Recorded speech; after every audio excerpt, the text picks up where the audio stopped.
versus our non-first gen students, it's 6-point difference. So, and we're ahead of the Big Ten, we're ahead of most publics in that particular metric. So we're doing a very good job of not only retaining them, but graduating them on time. Are there any other questions, please? Jean. I know we have programs where we get students from Camden, Newark, maybe Irvington, a couple places that, maybe New Brunswick too. Are we increasing the outreach to those underserved communities? I mean, we've done a pretty good job in the past, but are we improving on that?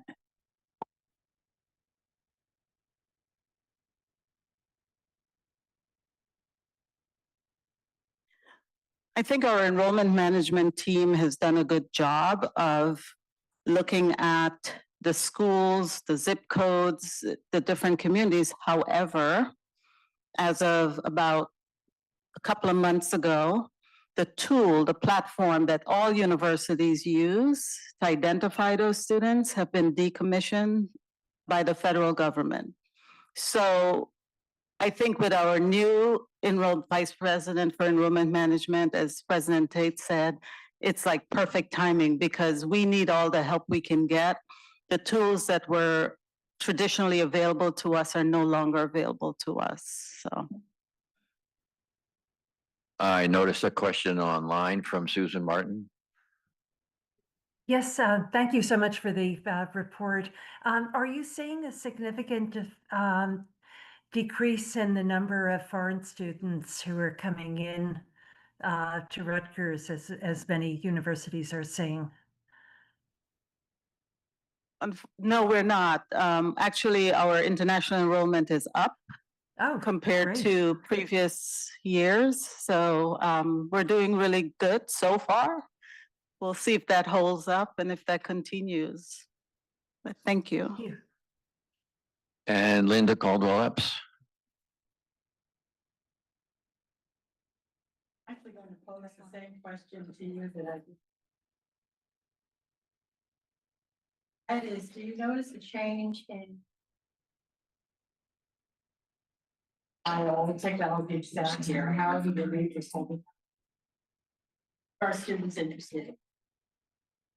So great question, actually. I was just at the Big Ten conference and we were talking about this. Our students are AI natives. They are very comfortable in the AI space. This is very natural for them. Where I see the need is for faculty to be trained in AI. They do not know what to do with this technology. There are some pedagogical needs in terms of changing the way that you're evaluating a student, learning outcomes. So that's one area of need. The second thing is that we need to produce students, regardless of their majors, who are AI competent.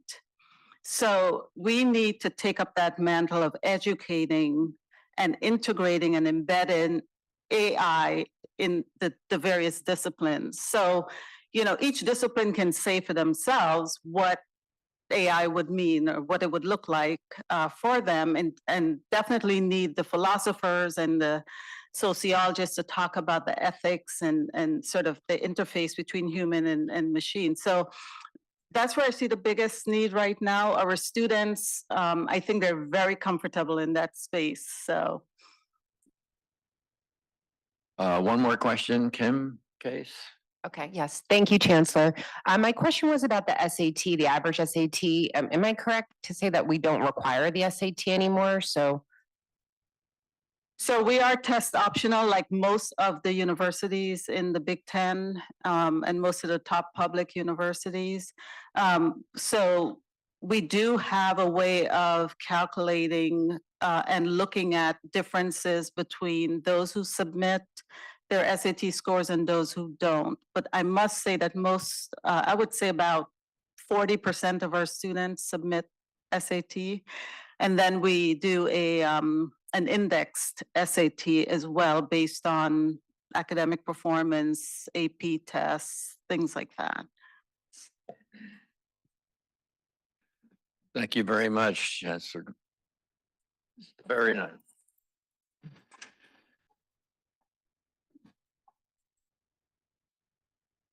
So I want to talk about goals for the board for a little bit here. The updates to our boards, our goals were included in the handout package, the meeting materials. They're also on the portal and they're going to be on the screen soon. How about that? We're going to talk about 3 of those now at this part of the meeting. The 4th one is the Scarlet Promise Endowment Initiative. It's a philanthropic goal. It's one that we've carried for 6 years, and we're progressing very well towards meeting again this year. But we'll talk about that one. It'll just be a little bit later in the agenda. So, awkwardly turning the page. The first goal I'd like to discuss in more detail is the assessment of the board's committees and task forces as we look to develop and refine our approach to stewardship and engagement. So I'd like now to call on Mr. Trepufka and Mr. Servans, but he's not here with us now, so Gary can carry this ball. To discuss the work of the ad hoc task force on committee effectiveness. Gary. Perfect. Thank you very much. So the task force on committee effectiveness was charged on September 23rd with reviewing kind of the Board of Trustees committees and task forces charged to the charges to determine the original purpose and rationale for their creation, kind of a re-underwriting of revisiting. The committee had its first meeting on October 27th and discussed the work for the plan for the year. The task force, we have meeting schedules throughout December and January. A huge thank you to Squire, who had to take a call. And he's just done a tremendous job. But we have meetings scheduled December and January to evaluate the current activities, workload, and focus of each committee and the task force. We plan to vet each of these very thoroughly with each committee. We want to ensure transparency throughout. We want to achieve consensus such that any enhancements would be best for how the overall board operates. That's obviously the goal. And we aim to produce a set of recommendations to the entire board at our March trustee meeting. So with that, happy to answer questions or turn it over to you. Any questions for Gary? A second goal is to embrace our role as ambassadors of Rutgers excellence. As like before, we'll hear from all the chancellors on the subject of their points of pride, but ambassadorship is also tied to engagement. So I'd like now to turn this over to Mary Papamarkou to discuss the board's goal to be better ambassadors of Rutgers excellence. Mary. Thank you, Chair. As you enter today, you may have noticed a slide presentation highlighting a busy semester attending events across the university. This aligns with our goal. Our goal is to be ambassadors of excellence. We will continue to work with the trustees and the trustee emeriti attendants at Chancellor identified events that represent their points of pride and initiatives. A representative list of events across the Chancellor-led units is included in the resource section on Onboard. We will work to clearly identify those that would be benefited and elevated by trustee and trustee emeriti attendance. Our goal is to identify 1 to 2 events for each Chancellor-led unit per semester and publish dates in advance so you can mark your calendars. Chancellor Conway, I will look forward to the Ferrero Rocher hazelnut tasting event. We will continue to share highlights of trustee engagement at each full board meeting and where possible, provide spotlight on upcoming events. Everyone is encouraged to share pictures or updates on events that may be of interest. Please feel free to reach out to the leadership team or the secretary's office with any contributions or comments. I've been soliciting pictures from a lot of you. It is also important, especially important, to celebrate trustee and trustee emeriti recognition and designations with the full board. This semester, Chris Folio was inducted into the Associate Alumni of Douglas College Society of Excellence for her contributions to alma mater. Rob Falzon was recognized with the Rutgers Business School Lifetime Achievement Award for his leadership and commitment to furthering student success. And Chris Godoy, our student charter trustee, was inducted into the Cap and Skull Society, which recognizes excellence in leadership and character. Congratulations to all.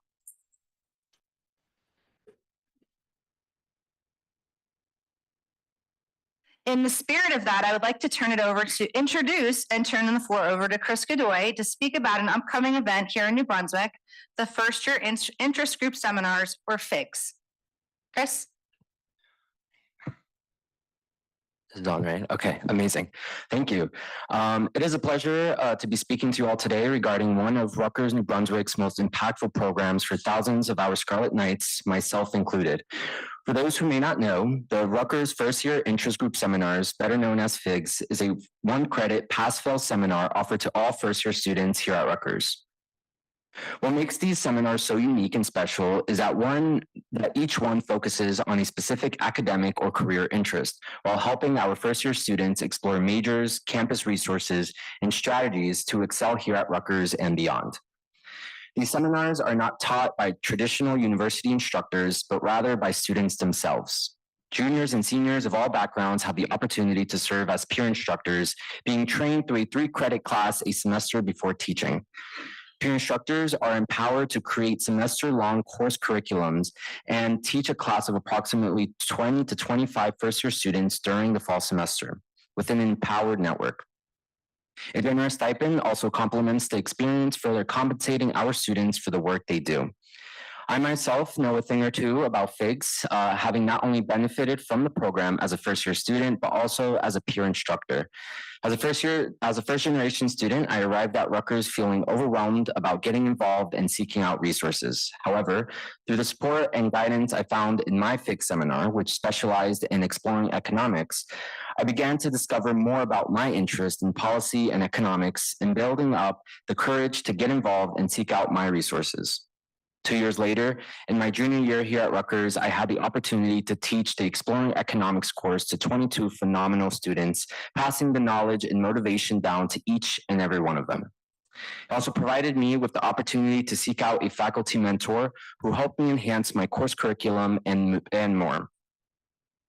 Serving as a peer instructor was one of my most rewarding experiences here at Rutgers, as it enabled me to undergo tremendous personal and professional growth.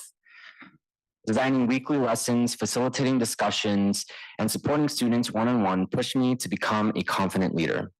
To date, over 28,500 Scarlet Knights have benefited from taking a FIGS seminar, with over 1,200 peer instructors having been empowered to empower these students. FIGS has empowered students to step into a teaching role that not only transforms them, but also the students they guide. This program is one of Rutgers' most powerful examples of how impactful peer-driven support and education can be, as well as its influence that continues well after the semester ends. Thank you, Chris. Chris is humble. He is also president of our student government here in New Brunswick and was a participant in our Scarlet Service initiative in DC this past summer. Please consider registering to attend the FIGS event on Thursday, December 11th at 5 p.m. at the Rutgers College Student Center. The registration link can be found in Onboard in the resources section. And with that, Chair, Mr. Chair, that concludes my update. Thank you. Thank you both. Thank you all. I want to talk about one more goal, and that was to develop and implement concepts from the Board of Trustees annual retreat and into its practices and procedures. Thank you for everybody who provided insert as we developed the characteristics of leadership, which is now posted on the governing boards. And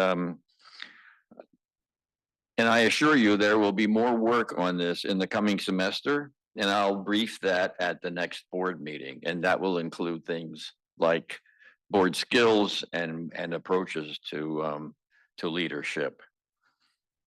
So now I would like to turn to the board minutes.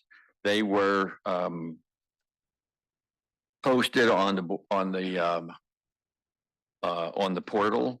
And I'm sure you've all read them, and I'm asking now if there are any corrections or additions to those minutes. Hearing none, do we need to? Oh, I'm sorry, Jean. Oh, sorry. Is there a second? In favor? Aye. Opposed? Any abstentions? Okay. I now would like to turn to Ms. Kimberly Lewis, Executive Vice President and Chief Administration Officer. I know that Ms. Lewis spoke at our last meeting, but I realize that some of you may not have had a chance to meet with her yet. So I've invited Ms. Lewis to share a brief overview of her background and her role before speaking about several resolutions the board is asked to consider today. Thank you very much for the invitation to address the board. Good afternoon to all of you. I don't know if I got to speak to everyone in the process of coming in. My name is Kimberly Lewis, and I am the Executive Vice President and Chief Administrative Officer for Rutgers University. I have been at Rutgers almost 4 full months now, having joined in August at the invitation of President Tate, who I had the pleasure of serving with in this same role at LSU. I joined President Tate in 2022, February of 2022, to serve as Executive Vice President and Chief Administrative Officer with responsibility for all financial and operational matters of the university.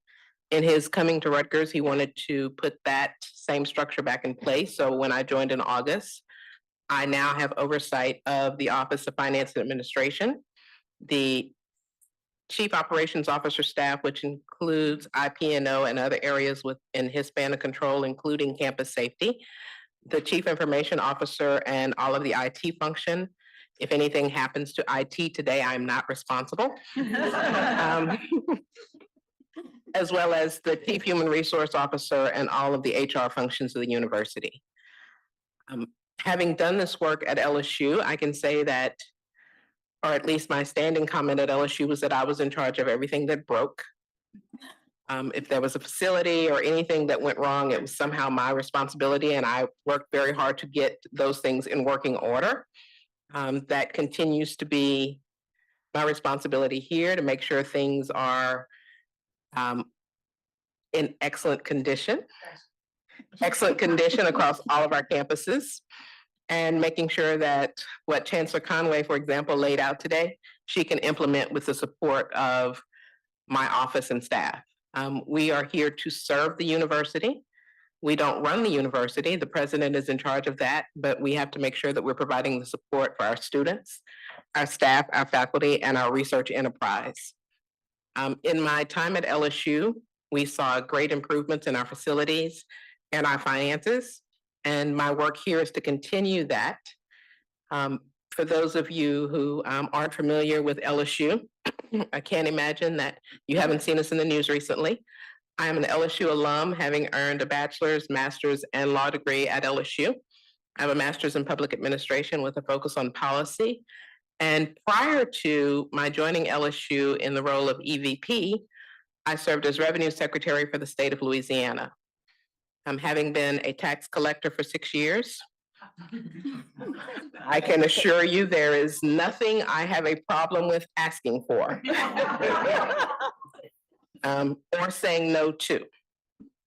Taxpayers will work very hard to lower the amount of revenue that the state collects, so I have no problem saying no when someone asks for whatever it is, and also then putting a hand out both philanthropically and from a revenue generation standpoint to bring revenue to this organization so that we can achieve the great things the president and all of our chancellors have laid out.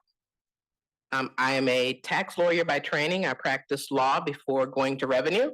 I questioned my sanity because I was doing just fine as a partner in a law firm.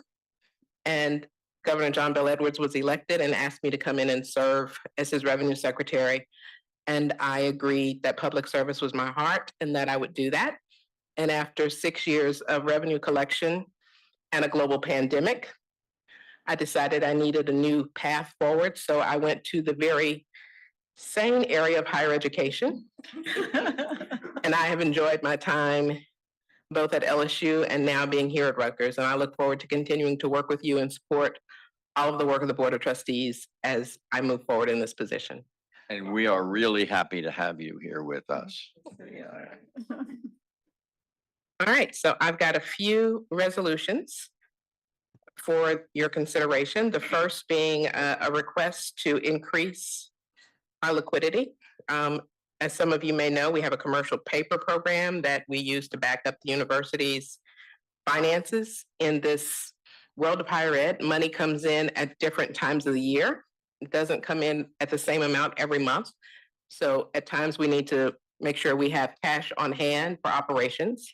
And in the current environment of higher ed, where you have federal grants frozen and questions about whether the government will continue to operate, we thought it wise to increase that backup liquidity. We are moving to increase that by 200 million in dedicated lines. We also sought to increase our operating line of credit. We are moving from a current amount of 100 million up to 200 million. So the total increased cost for both increases will result in about $640,000 more, but it gives us access to cash at times when we may or may not have cash coming in. With the government shutdown lingering longer than any in history, we wanted to make sure we moved forward and were prudent in having the necessary resources to operate.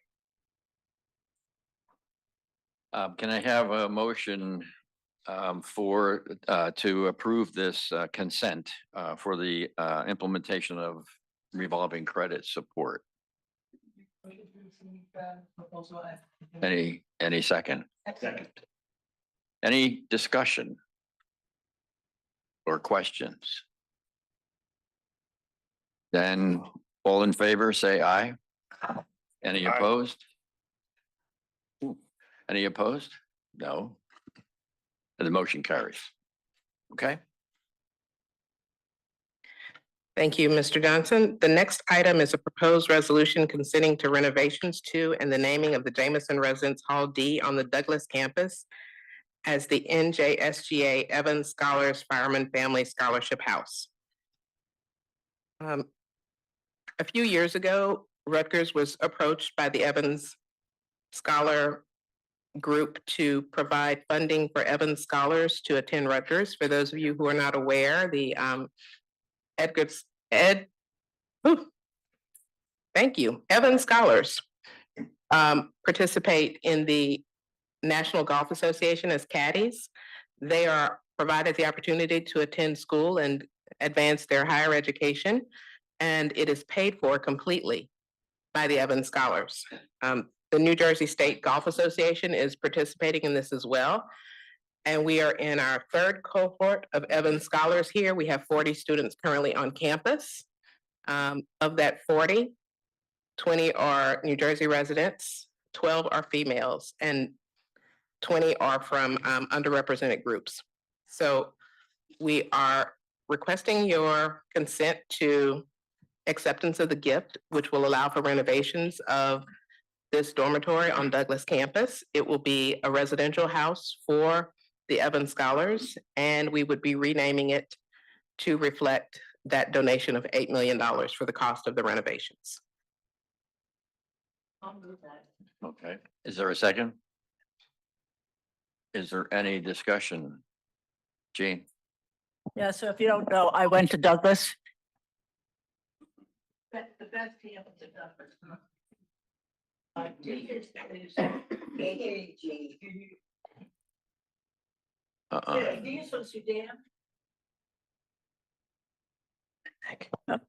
Don't pull the neck, thanks, Ben.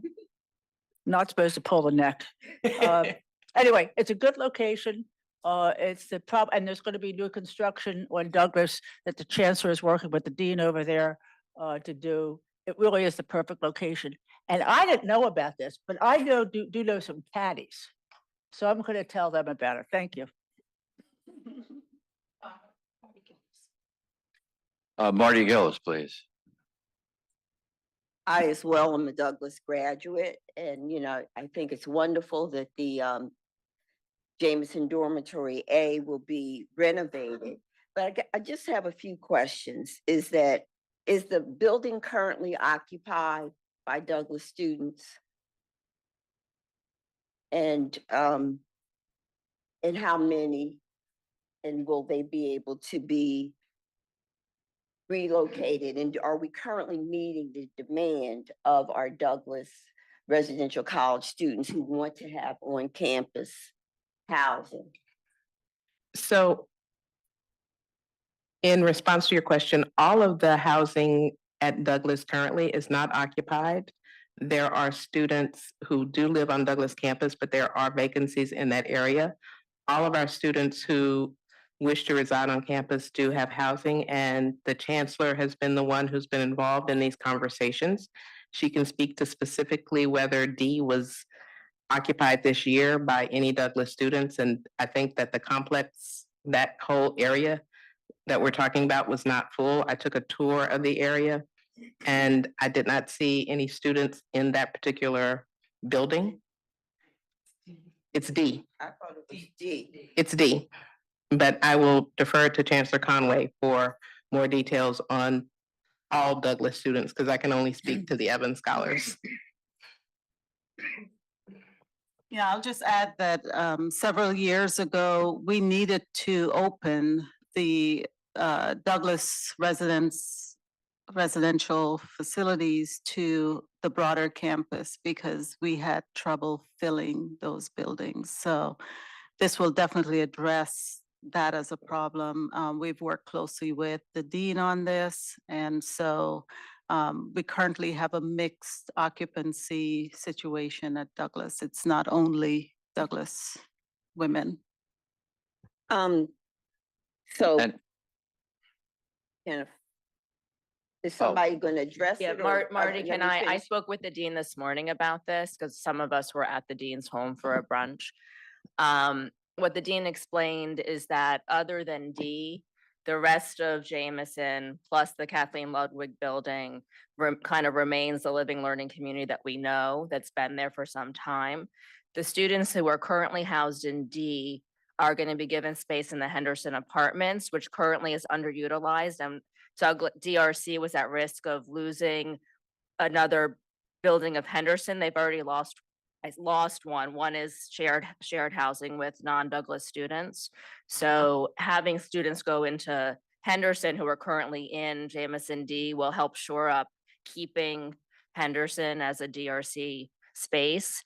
And then in addition, as Jean mentioned, where Cooper Dining Hall used to be is going to be a new building that is going to have some academic, but also housing. And it's going to be part of it's going to be a referential building to the existing Jameson campus and the Ludwig building in terms of design, and also how the building is going to have a courtyard space. So this is going to be a very good first step in renovating that campus into part of the Douglas Discovery, like, living learning center of campus. So I think but there will be space for Douglas students, and more space is being developed with some of these other renovations.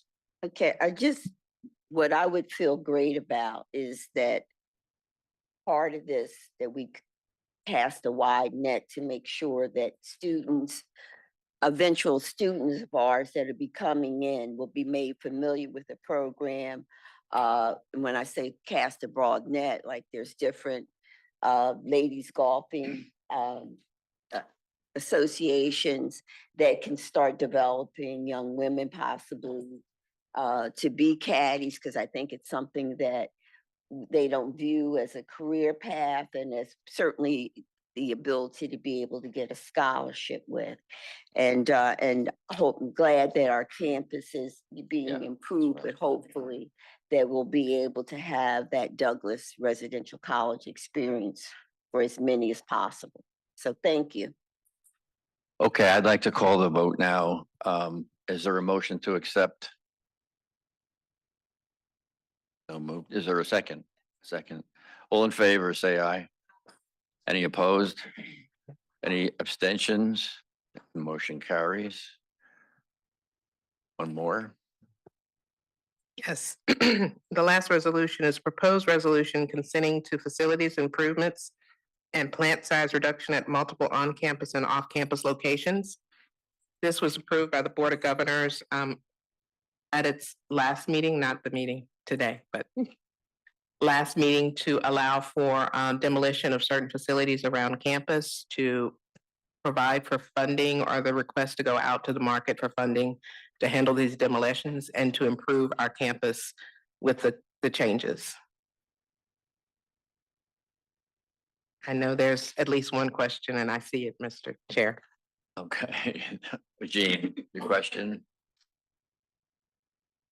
I live in New Brunswick, so I walk around the campus a lot. Could we know when I like to watch the buildings knocked down. Could we know when there'll be demolition? Some of these are old houses that we don't want to, we'll just make it a parking lot or whatever, right? But whenever the commons gets knocked down, a lot of us would like to be there. But I really would like to know, I checked out the list. I drove around town to see where and they all make sense. They all make sense. But I would really like to know when they're going to be. When we have a conversation, a CASA about the commons, it could be 5 years. So we're all very interested in, especially that one, but also a few of the others. Yes, we will make a list with dates that demolitions is targeted and make sure that's circulated to the board.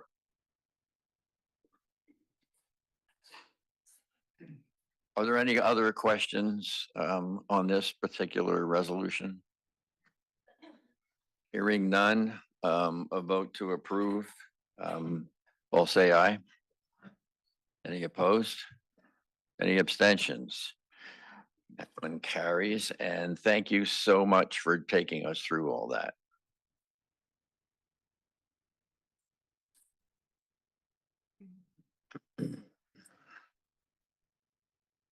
So now I'd like to kind of visit the last of the 4 initiatives. This is the philanthropic initiative, by asking Ms. Elkins to talk about the Committee on Trustee Philanthropy. The Committee on Trustee Philanthropy met September 25th, during which the committee discussed an outreach plan for this year to ensure 100% participation in giving to the Scarlet Promise Endowment. As you've seen in the board goals included in the materials, we're only at about 11% right now. So I ask for everybody to think about their giving. I know end of the year is a big time for a lot of people to give. So please consider making your Scarlet Promise Endowment gift for the end of the year. The QR code is projected on the screen right now and is in the meeting book, which would bring you directly to the Scarlet Promise Endowment page to make making that gift very simple. As we move throughout the year, the committee is going to bring some new data to the board to show the impact of that giving. In fiscal year 25, 8,776 students received Scarlet Promise grants for an average award of about $3,900. We're working on data specific to the endowment and hope by the next meeting to be able to show you how that money is being spent. And during the last meeting, the committee also determined that it would continue to assess student need in the areas of the board's pre-existing endowments. Those, if you remember, were emergency funding and the food pantries. So this year, we're going to focus on emergency funding that the board has provided to each chancellor-led unit. As we know, student need-based aid is essential to the students. And to give you a sense of the impact this has, we're going to play a video right now.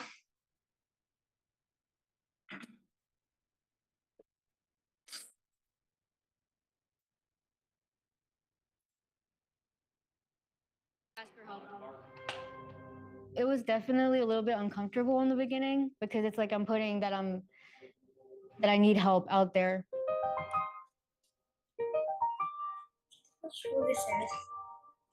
My mom always wanted to be a nurse, but things just didn't work out. Even though being a nurse was her dream, it became the foundation of my own. ROTC helped me get into Rutgers, but housing, food, and everything else, I thought I had to do it on my own. ROTC, class, work, study, repeat. I stretched my groceries, I stretched myself. and I was still underperforming. I could feel it in my body. My hormones were out of whack, tired all the time. Every time I would get groceries, I would swipe my card. Is this really a necessity? Can I go any faster? I can do it. One more.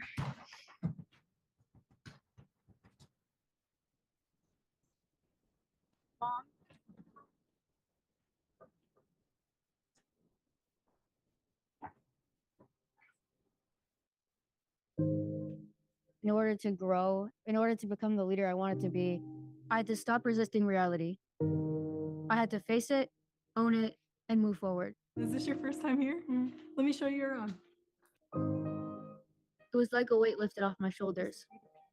Asking for help isn't a weakness, but it's more a strength. I made fitness my priority, and I shaved 5 minutes off my run. I started eating better, and I learned it's okay to ask for help. I know that there's a stigma around needing help and it being somewhat bad, but it's not. People here support you and they love you and they'll help you. I'm gonna pack it real quick. Can you get a 9-line? I was becoming a leader.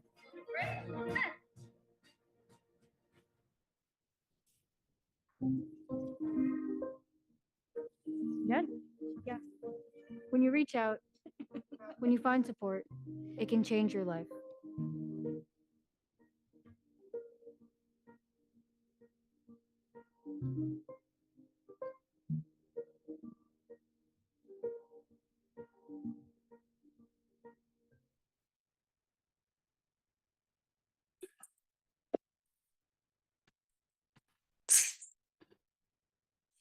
So going forward, the Committee on Trustee Philanthropy will continue to assess the need of our students.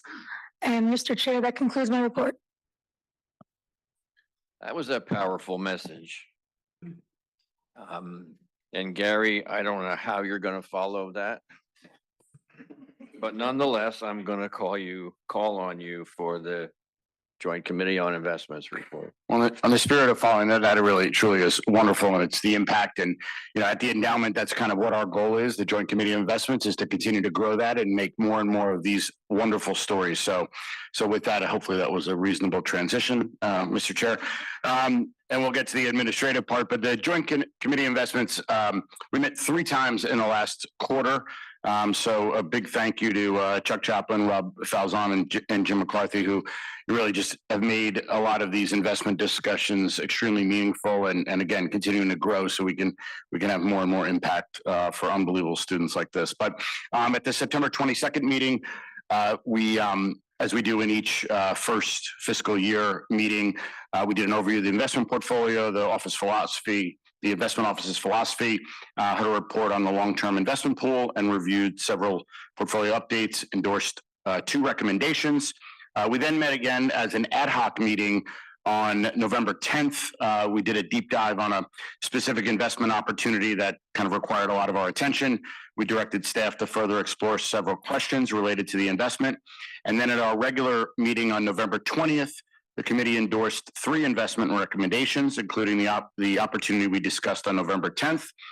We received an annual report on fees and expenses, and heard presentations on portfolio benchmarking and cryptocurrency adoption in institutional portfolios. Please note, we are not planning to invest directly in crypto coins. And then to try to end on a positive, as of Friday, December 5th, our long-term investment pool is at a new record of $2.4 billion. So congratulations to all of us in this room.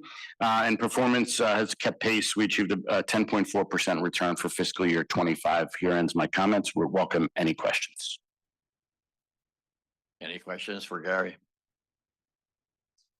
Thank you so much, Gary. I'd like now to call on Dr. LeCadre for the report of the Committee on Diversity, Inclusion, and Outreach. Thank you, Mr. Chair.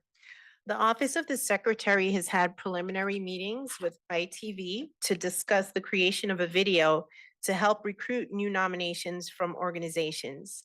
The Committee on Diversity, Inclusion, and Outreach plans to meet in January to discuss those conversations and to select potential trustees to be in that video. We're very excited about the progress of this project, and there will be more to come in the coming weeks and months. Mr. Chair, this concludes my report. Are there any questions for Dr. LaCadre? Hearing none, I would like to call on Mrs. Foglio for the report on the task force on legislative engagement. Thank you, Mr. Chair.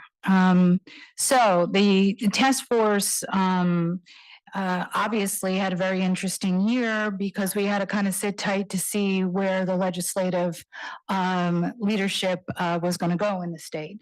Now that we know who our governor and who's going to be seated in the critical roles, we're much more prepared to work with Francine's office to come up with a strategy. The intent is that the committee will meet by the end of the year, and we are really taking our lead from Francine.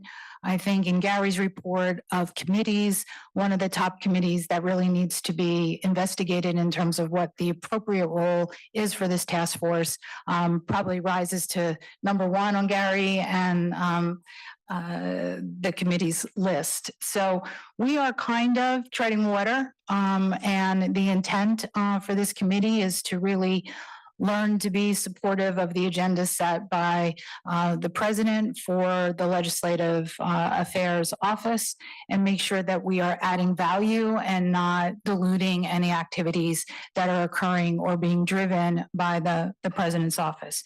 I like to say and congratulate Francine and her team on the event in Atlantic City at the League of Municipalities and specifically thank the president for participating in that event. It was incredibly attended. I think that we are onto something in terms of not only identifying the interaction with who we would all know as legislative leaders, but one of the main things that I think had been missing in the past was how many staffers. And I'm looking at Deb DeSantis, who's now part of the board. And in our early years in government, we served as staffers to these legislators. And there's a number of Rutgers alum that serve in very critical roles to the legislature. And although we would like to think that the legislators actually read anything, they don't, and they rely on staff. So lobbying staff or having relationships with staff, as I look at Bill at the end of the table, who also I think would underscore this message, is really critical. And we saw a number of staff, not only for state offices, but local offices. And considering our campuses and all of the different properties that we have all over the state, it's critical to have those relationships with our host communities. So more to come. Good times ahead in January. So I look forward to coming back with some real report at our next meeting. Thank you, Mr. Chair. Any questions? Nope, hearing none. I will now turn back to Ms. Lewis for the report on the Governor's Committee on Audit. Thank you, Mr. Chair. I'm feeling popular today. The Committee on Audit, Risk, and Compliance met on September 17th, 2025, and began with updates on the annual financial statement audit and work on the role and work of the external auditors, KPMG. The committee also received an update on the audit and compliance function, a report on university ethics and compliance, and a report on audit and advisory services. The committee also met on November 11th and reviewed KPMG's external audit of the university's financial statement for the fiscal year ending June 30th, 2025. We do have a clean audit. We also received an update on trends in higher education, additional reports on our financial statements, a cybersecurity assessment from our CIO, further compliance risk updates, an ethics and open public records briefing, not public meetings, records, and then an audit and advisory update as well. Mr. Chair, this concludes my report. Thank you very much. Are there any questions on that report? Okay, hearing none. Report from Dr. Doherty on the Camden Board of Directors, please. Thank you, Mr. Chair. The Camden Board of Directors met on September 19th and began the meeting with the election of officers, where I was reelected as chair and Dr. Walter McDonald was elected vice chair, among other positions. The board then received an update from Chancellor Tillis on new leadership appointments, enrollment, graduation, and retention rates. Chancellor Tillis also highlighted several honors and distinctions, reported on grants received by Rutgers Camden, detailed several capital projects, and discussed the campus's athletics program. Chancellor Tillis concluded the meeting by highlighting the 25th anniversary of the Walter Rand Institute for Public Affairs, and the board received a presentation from the director of the institute, Dr. Mavis Asidu Frimpong. Mr. Chair, that concludes my report. Thank you very much. Are there any questions for Dr. Doherty? None. Okay, so lastly, as we did in our previous meeting, we will hear from all of our esteemed chancellors on points of pride, highlighting the excellence across our campuses. We heard from Chancellor Conway about all the impressive initiatives and successes at Rutgers, New Brunswick. And I would now like to invite the other chancellors to share their updates on points of pride with the board. And we could start with Chancellor Tonya Smith-Jackson. Thank you, Chair Johnson. Thank you for inviting us to share points of pride. I'm looking forward to sharing those with you. And I did let you know I had timed this thing at 3 minutes and 20 seconds. So I might go a little bit over, but I'm going to do my very best. I want to make sure that I recognize President Tate definitely for having your inaugural event in Rutgers University, Newark, and allowing us to host it. I can tell you, you are known in Newark now as a man of action. Your actions, your words lead to action. You have a lot of credibility, so much so that Senator Teresa Ruiz raved about you in a meeting on Friday with County Executive Joe D. Now, I was there trying to work out the baseball field situation, but they kept raving about you. And then I finally said, okay, I love him too, but can we move on to the baseball field situation that we're working on? But thank you so much. Rutgers Newark felt seen and felt heard, and we appreciate that. So points of pride that I'm sharing today are organized under 3 priorities that I have shared before back in September regarding the years 2025, 2026, which is our academic year we find ourselves in now. There were 3 priorities I shared, and I just have grouped the points of pride under those priorities. First is research expansion. I'm pleased to share that Dr. Lucien Dupuis, who is a postdoc and recipient of the Blavatnik Young Researcher Award, and Dr. Nipa Maitra, who is a faculty member, captured international recognition in physics for developing quantum classical and machine learning simulations that elucidate how molecules respond to light.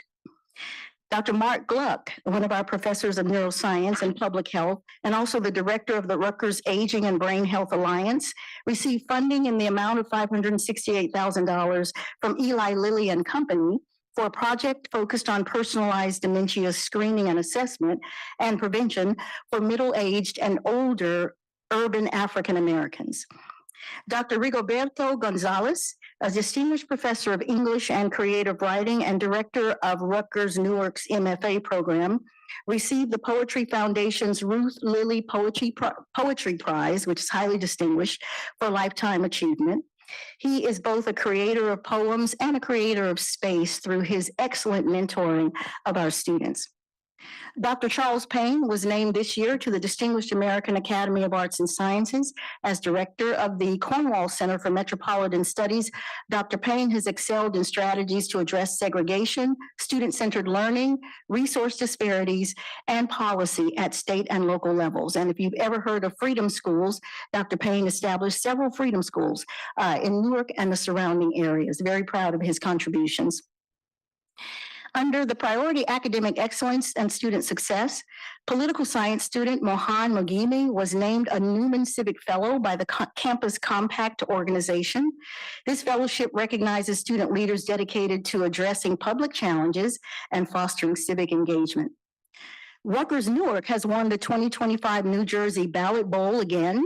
Students competed with colleges and universities across the state in a nonpartisan voter registration challenge. Rutgers Newark earned first place, and this is our university's fourth consecutive win. Rutgers Newark students won the 2025 Health of Advertising Brand Challenge hosted by the Omicron Health Group. Their $10,000 winning slogan raised awareness of obesity, and the slogan was, "Silence is the heaviest load we carry." In July of 2025, we launched the new One Stop Center in Conklin Hall. The One Stop Student Services Center offers students a cohesive, efficient, modern hub for enrollment-related services. Also, the foundation acquired funding of $200,000 to provide tuition assistance for first-generation students enrolled at the Rutgers University Newark Honors College. And our Rutgers Business School alum provided a $200,000 gift to support students seeking graduate degrees in professional accounting. And then finally, the last priority, operational excellence. Robbie Campbell Assad received the National Association of College and University Business Officers Award for her work on student success in collaboration with the development of a student success hub, which is inclusive of the One Stop.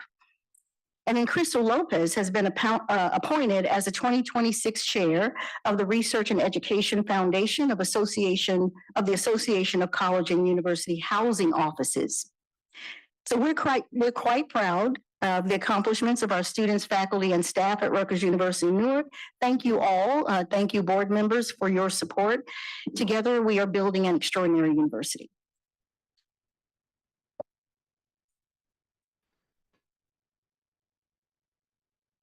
Thank you very much. Inspirational. So Chancellor Brian Strom, Rutgers Biomedical and Health Sciences. Chair Johnson wanted me not to go longer than 45 minutes. So 45 minutes. But I have 5 categories of things I want to talk about. The first is research from Rutgers Health.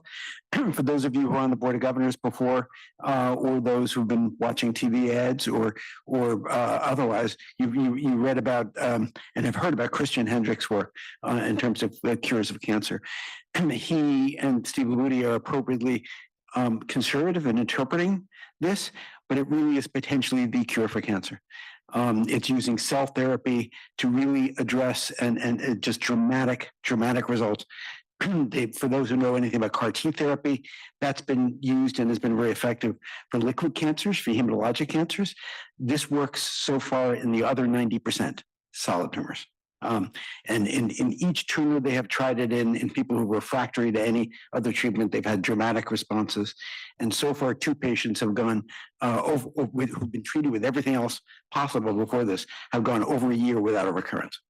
And so it really remarkable results. These are one of many transformative innovations from our faculty. Other examples over the years include the rapid COVID test, a novel blood test for asthma, which was the subject of this year's Big Ten ad, treatment for Batten's disease, new blood transfusion protocols for patients with myocardial infarction adopted worldwide based on a multi-year, multinational NIH-funded study led by one of my provosts, and again, led at Rutgers. Shifting gears, we're developing a new data coordinating center to be able to do such multi-center, multinational studies. We're finalizing the recruitment of its leader this week, going forward to be able to do that. You know, the prior study that I mentioned for the data coordinating center that Jeff Carson, the provost, had to subcontract to the University of Maryland to do the work. The goal is that we would do most of it ourselves. Parenthetically, it's also the part that brings in the most money. Third initiative there, Les Leonard has joined us for a new Center for Biomedical Informatics and Health AI.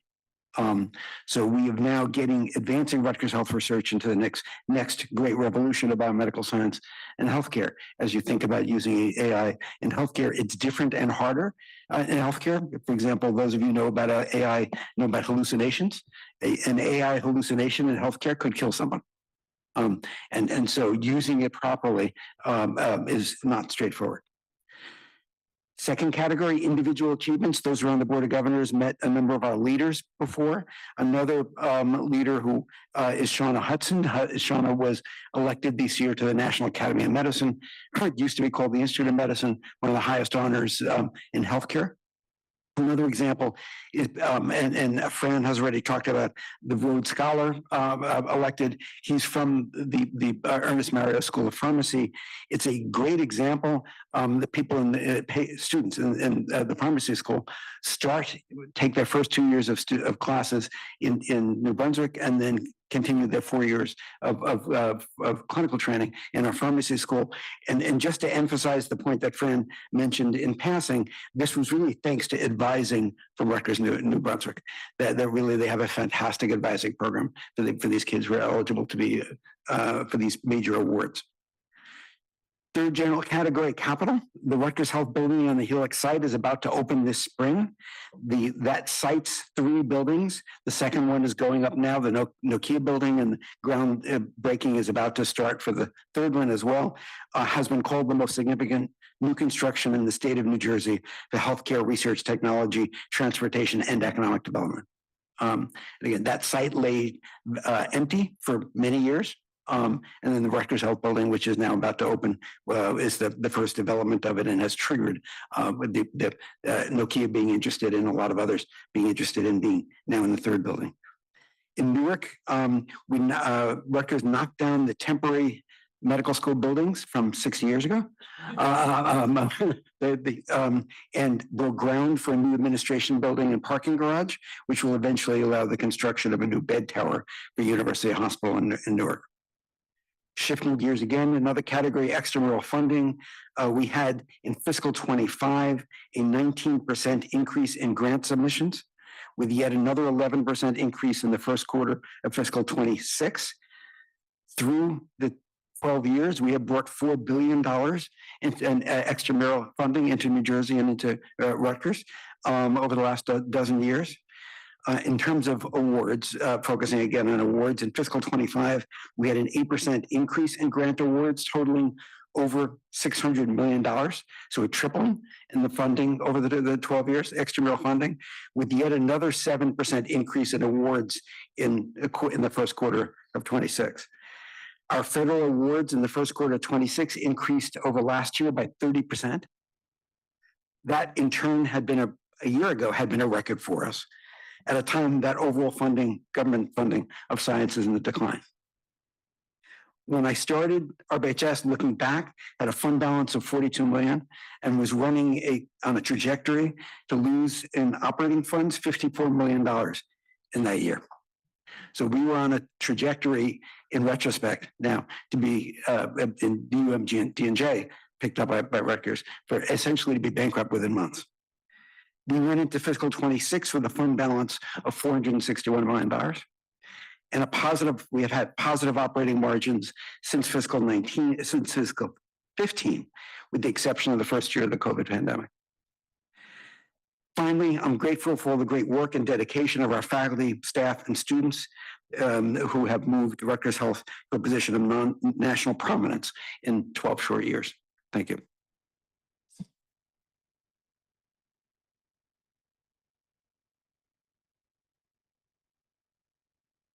Thank you very much.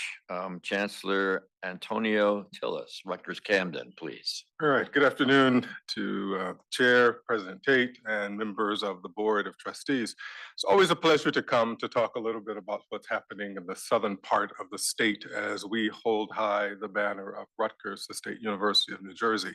I'll start by talking about the reach of the intellectual property of a faculty member in Camden, and that is Dr. Kendra Boyd, Assistant Professor of History, who was awarded the 2025 State History Award from the Historical Society of Michigan for her book entitled Freedom Enterprise, Black Entrepreneurship and Racial Capital in Detroit. The Rutgers School of Business Camden launched its inaugural celebration of distinction, an alumni and partnering event of recognition that recognized alumnus Matt Gregg, who's the CTO of Bristol Myers Squibb, as the distinguished alum, Caitlin West, Vice President of Ascent, as the emerging alum, Camden Business School, Sofia Rigatos, COO of Be Positive as Entrepreneurial Trailblazer, Homeworks as the community partner, and also New Jersey American Water as the corporate partner. The Office of the Secretary of Higher Education awarded $52,500 to Rutgers Camden as a part of the FY26 Hunger Free Campus Act to support our Raptors Food Nest Pantry for insecurity for students who have food insecurity. So we're very excited to receive that from the Secretary of Higher Education. Johnson & Johnson awarded $300,000 to the School of Nursing Camden for an undergraduate nursing scholarship and also a simulation center collaboration. This major philanthropic investment forms a globally recognized healthcare leader, strengthens Rutgers nursing's profile while supporting students directly and also enhancing the educational infrastructure through our simulation lab center. Professors Kevin Edmonds and Jamil Ngatos Ramos were inducted, these are nursing scholars, they were inducted into the Fellows of the American Academy of Nursing. So we're very excited about these two colleagues. The School of Nursing also was recognized as the quote, best school for men in nursing, unquote, by the Association of Men in Nursing for a second consecutive year. Regarding Rutgers Law, the Rutgers Law Expungement Project assisted in securing clemency for Nathan Yates, whose commutation was granted by Governor Phil Murphy. So we're really excited about what this branch of our law school is doing. Very pleased to report that 3 Rutgers Camden professors have been awarded federal research grants for 2025, totaling almost $2 million to advance genome research, editing, transcription, and also ceramidine phosphoglycerate. Is that correct? I'm losing almost everything I learned. Almost everything I learned in elementary school about how to break things down syllabically in order to do that research. Very excited as well that Rutgers Camden's Division of Student Academic Success hosted 50 advisors of the Benjamin A. Gilman Scholars from across the nation for a workshop on best practices to advise students on applying for a Gilman Scholarship. For many of you probably know that the Gilman Scholarship is set up to assist low-income students to pursue their dreams for studying abroad. So we were very excited to host those advisors from across the nation on our campus. Also, recently, we were the recipients of a $700,000 grant from the Henry Luce Foundation. Thank you, former President Holloway, in order to advance opportunities for women in STEM. Finally, we're also winning in D3 sports, Mr. President, that 9 Scarlet Raptor student athletes were selected to the fall 2025 all-conference teams in men's and women's soccer, men's cross country, and women's volleyball. Men's soccer finished the regular season in 5th place and qualified for the NJAC playoffs. Also, a student athlete, Jake Dimmerman, he finished in 4th place in the NCAA Regional Championship, which automatically qualifies him for the NCAA National Cross Country Championship, which will happen in Spartanburg, South Carolina. Also, Madam Secretary of the Board and Mr. Chair, you all will receive very soon a list of events that are going to be happening on our campus as we begin the celebration of the centennial at Rutgers University in Camden. So you will get a monthly, what you will receive will be, for the most part, a monthly calendar of all of the events that are going to be happening throughout 2026 into 2027. So that includes my points of pride from Rutgers Camden.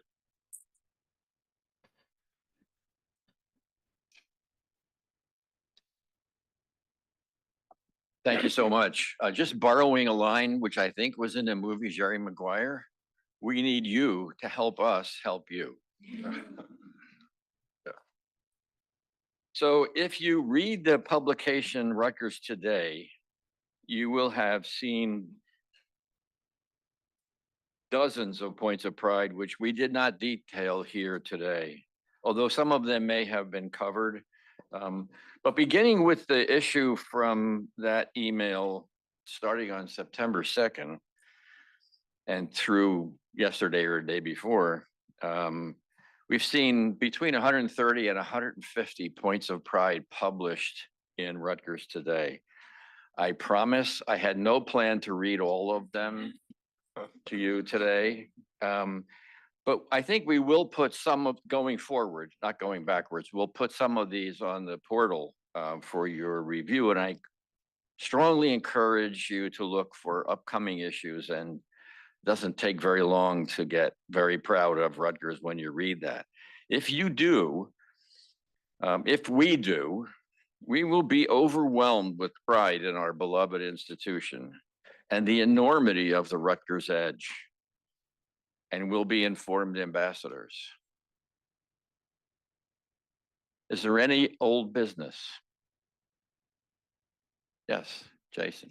As borrowing on what Chris said earlier, as a former legislative staffer who at one time had to pull clips, I'd like to just give a shout out to the folks in the secretary's office for the clips. Because I think we see a lot of points of pride each day, and I know a lot of work goes into that. So that's a really great resource that we get it.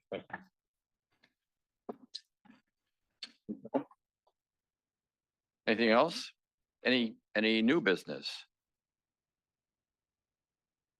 Okay, so hearing none of that, let me say this before we adjourn. That I know we're going to move on to the part of the day that most of you have been waiting for, and I'm holding you back from at the moment. But I want to pause and express my gratitude for this season. The holidays remind us to cherish time with our loved ones and friends, and embrace the warmth and joy that comes with that. As you gather with family and friends, remember that we are also part of your family, your larger family here at Rutgers. I'm truly grateful for the moments we share and the sense of community that binds us together. I wish each of you, I wrote that and it's very tongue-tying. I wish each of you a very fulfilling, happy, and safe holiday season. And with that, I'll ask for a motion to adjourn. All in favor? I know there's no opposed. I'll see you over at the Rutgers Club.